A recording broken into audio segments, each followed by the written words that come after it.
Welcome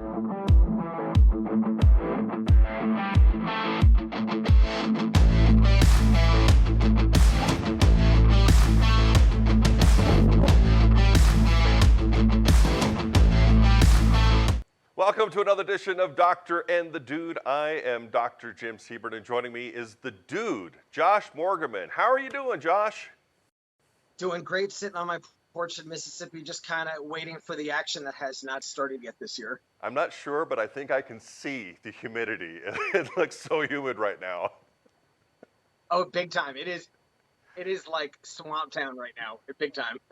Well, today we're going to talk about something that's a little more kind of interesting and makes a lot of forecasters uncomfortable, but that's when we've either busted the forecast, we've had a hard time challenge trying to get a forecast right for a tropical storm or a hurricane, and it is one of those things that actually happens quite often.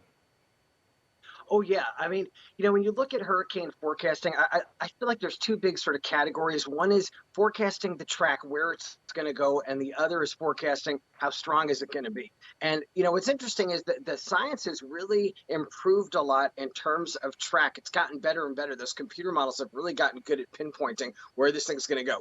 But the intensity remains a mystery. But either way, there could be some pretty big busts, even in modern forecasting. And Dr. Jim, I thought I'd ask you, just as someone who's been kind of doing this for a long time and doing it in a very public way, and with a lot of folks counting on you to get it right, what's been, honestly, if you don't mind talking about it, one of your biggest busts? Oh, I have no problem talking about it because it's interesting because I don't really know if it's a bust or not, but with Hurricane Rita, which was just a couple of weeks after Katrina, it was this massive storm in the Gulf of Mexico, and it looked like it was heading right to Houston.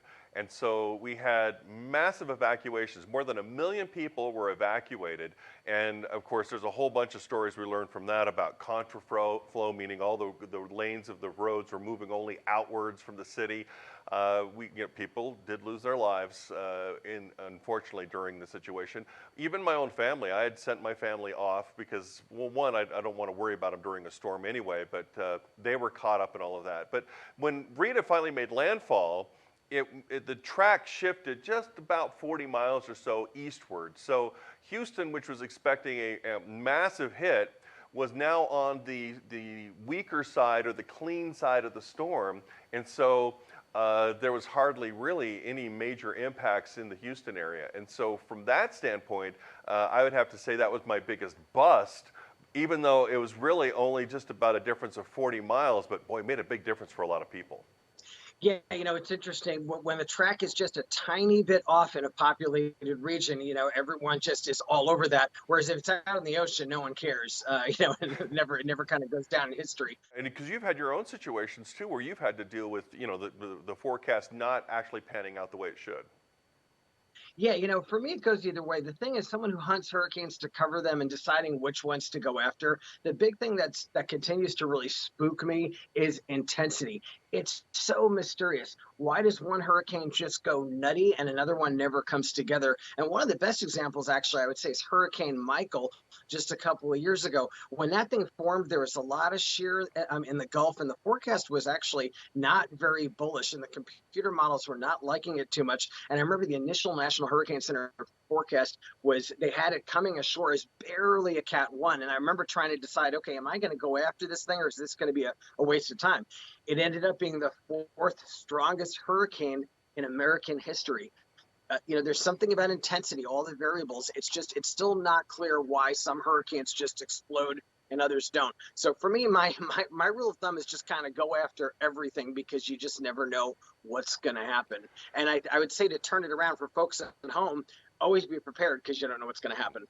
Well, there is a good thing, though, about these forecasts when they go wrong or they're busted or we had those challenges. I think that's when we learn the most, because we go back after every single storm. We go back and look at everything. We review the model data. We review how did we think about this and that. And I learned a lot from Rita as far as hurricane tracks and things like that. And so in a way, I realized from a public's view, when we bust a forecast, it's bad, and it's not a good thing, but I also have learned that we learn the most from those storm systems, and actually more change can happen in the future. Now, I also know that there's been some international storms that you've had to deal with that also had some issues that I guess you can call it a busted or a difficult forecast. Yeah, absolutely. I mean, I think about like, a lot of times you have a climatological setup where everything looks perfect. Sometimes it comes together, sometimes it doesn't. I'm thinking the Eastern Pacific in October. That's when the big hurricanes hit Mexico. 2015, Patricia formed out there. It wasn't supposed to be that strong, became a super intense category 5, winds well over 200 miles an hour. And then 6 years later, same exact setup, Pamela.